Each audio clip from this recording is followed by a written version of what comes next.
మోకాల నొప్పులకు ఎటువంటి సర్జరీ లేకుండా ఎపియాన్ పెయిన్ క్లినిక్ అందిస్తున్న అత్యాధునిక చికిత్స. Welcome to Suman TV. నేను మీ నవీన్. ప్రస్తుతం మనతో న్యాచురోపతి ఎక్స్పర్ట్ డాక్టర్ షగుప్తా గారు ఉన్నారు. హాయ్ మ్యామ్, నమస్తే అండి. మ్యామ్, బెల్లము నువ్వులు ఈ రెండింటిని కలిపి తిన్నామంటే మోకాల నొప్పులు తగ్గుతాయని చెప్పేసి విన్నాగానే, కానీ ఇది నరాల బలహీనతకు చాలా అద్భుతంగా పనిచేస్తుందని అంటున్నారు.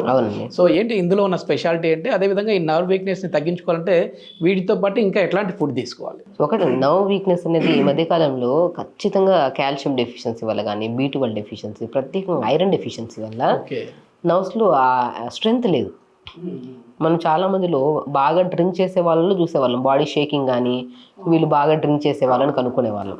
ఈ మధ్యకాలంలో డ్రింక్కి సంబంధం లేకుండా కూడా బాడీ అందరూ ఊగుతూ ఉంటుంది because of nutritional deficiency. So nerve problem ఏదైనా వచ్చిందనుకోండి, మనం ఫుడ్ విషయంలో ఖచ్చితంగా నువ్వులు చాలా ఇంపార్టెంట్ అండి. బాడీలో చాలా వరకు కాల్షియం సప్లిమెంట్ ప్రాపర్గా ఉండడం వల్ల కూడా నర్వ్ స్ట్రెంథనింగ్ ఉంటాయి, బోన్స్ కూడా స్ట్రెంథనింగ్ ఉంటాయి. అండ్ బెల్లం ఐరన్ కంటెంట్, అసలు నేను ప్రతి ఒక్కరికి ఒకటే చెప్తాను, చిన్న ముక్క బెల్లం తినండి, చాలా ఇంపార్టెంట్ అది. ఈవెన్ డిన్నర్ తర్వాత కానీ, లంచ్ తర్వాత కానీ చిన్న ముక్క తినండి అని చెప్తాను. గ్యాస్ కూడా తగ్గుతుంది డెఫినెట్గా అండి. అసలు బెల్లం వల్ల ఒకటి కాదు, ఎన్నో రకాల లాభాలు.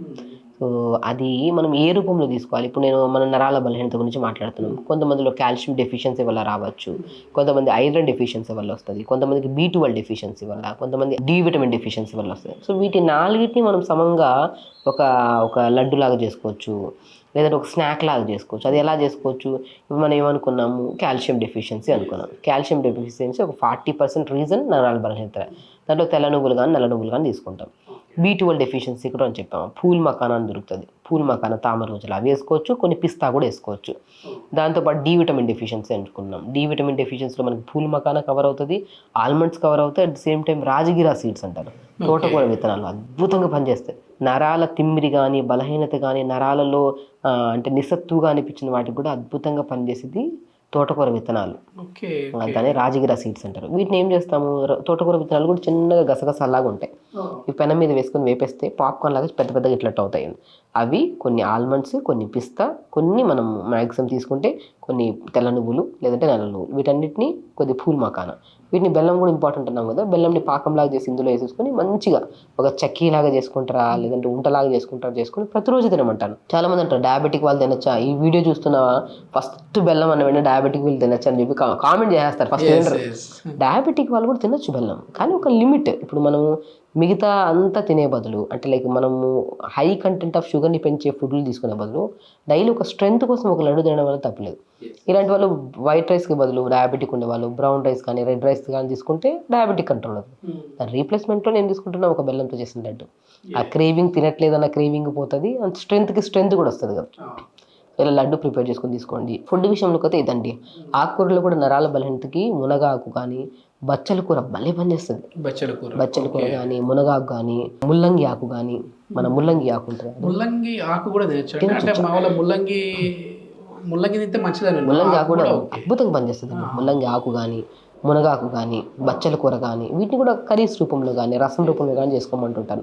ఇంకా మనం ఫుడ్ రూపంకి వచ్చానుకోండి, మ్యాక్సిమమ్ నవారా రైస్ అంటారు, రెడ్ రైస్. నవారా రైస్ కూడా, రైస్లో కూడా నరాలకి స్ట్రెంథనింగ్గా ఇచ్చేవి.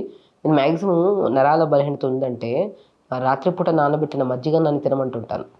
అదే మన ఈ రెడ్ రైస్ని వండేసి ఆ రోజు నైట్ ఇంత కుండలో తీసుకోండి, రెడ్ రైస్ని ఇంత వేయండి, కొద్ది కర్డ్ వేయండి, కొద్ది కొత్తిమీర పుదీనా వేయండి, నైట్ ఒక మన కుండలో నానబెట్టండి, మార్నింగ్ లేచాక మంచిగా స్మాష్ చేయండి. మంచిగా మార్నింగ్ బ్రేక్ఫాస్ట్లో ఈ రెడ్ రైస్ చేసిన మజ్జిగన్నాన్ని తీసుకోండి. అలా తీసుకోవడం వల్ల B12 మనకి బాడీలో ఏది దొరకదు చెప్పండి. పాతకాలంలో ఇలా తినడం వల్లే వాళ్ళు దే ఆర్ వెరీ హెల్దీ అప్పుడు.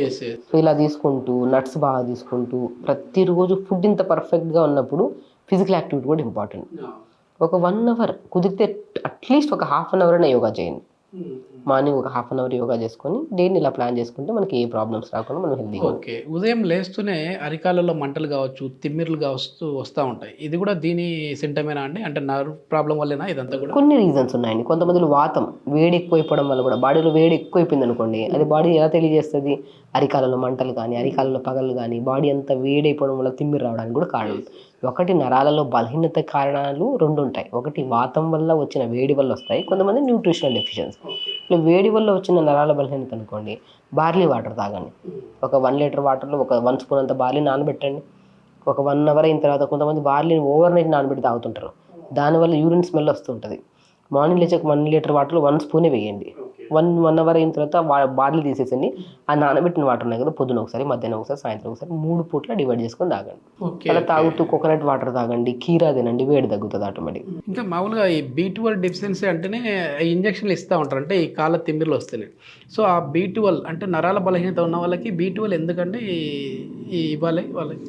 బేసికలీ B12 సప్లిమెంట్ రూపంలో మన బాడీ అబ్జార్ప్షన్ లేదండి. కొంతమందిలో ఏంటంటే ఆకుకూరలు తినడం ఆపేశారు. ఆకుకూరలో విటమిన్ B12 ఎక్కువ ఉంటుంది. ఐరన్ తీసుకోవడం ఆపేశారు.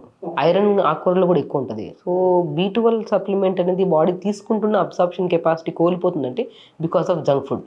Okay okay. సో జంక్ ఫుడ్స్ని ఆపండి. మీరు తింటున్న ఫుడ్లోనే మంచి స్ట్రెంథనింగ్ ఫుడ్ ఉన్నాయి. ఆ స్ట్రెంథనింగ్ ఫుడ్డే B12 కన్వర్ట్ చేస్తారు. మీరు చెప్పిన దాంట్లో ఆల్రెడీ B12 యాడ్ అయ్యింది. మీరు చెప్పిన ఫుడ్ అన్నిట్లో నేను ఇప్పుడు అన్ని ఆకుకూరలు చెప్పానా, అద్భుతమైన B12 ఉంది దాంట్లో. అండ్ నేను రాజగిరి సీడ్స్ చెప్పానా, పూల్ మకానా చెప్పానా, వీటన్నిటి కూడా B12 ఉంది. B12 ఒకటే కదండి, జామకాయలు కూడా B12 ఉంది. B12 ఉంది, కానీ తీసుకున్న తర్వాత అది బాడీ కన్వర్ట్ చేసుకునే గుణాన్ని కోల్పోతుంది because of junk food, lifestyle, irregular food habits. Yes దాని అబ్జర్ప్షన్ అనేది కూడా ఇంపార్టెంట్. అంటే మనం ఎంత తీసుకుంటా ఉన్నాము అనేది కాదు అక్కడ. సో మన బాడీకి ఎంత కావాలి.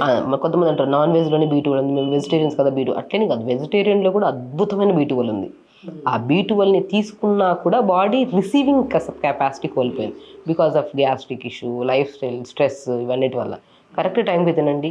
మీరు తినే ఫుడ్ వెజిటేరియన్ ఫుడ్, మంచి ఆకుకూరలు, బచ్చల కూర పెట్టుకోండి, మునగాకు పెట్టుకోండి, వీటన్నిటితో పాటు నట్స్ పెట్టుకోండి, బెల్లం తినండి, నువ్వులు తినండి. వీటన్నిటితో తీసుకుంటుంటే ఆటోమేటిక్గా B12 సప్లిమెంట్ ప్రాపర్గా ఉంటుంది అన్నమాట. థ్యాంక్ యూ మ్యామ్, చాలా మంచి ఇన్ఫర్మేషన్. Thank you. నమస్తే.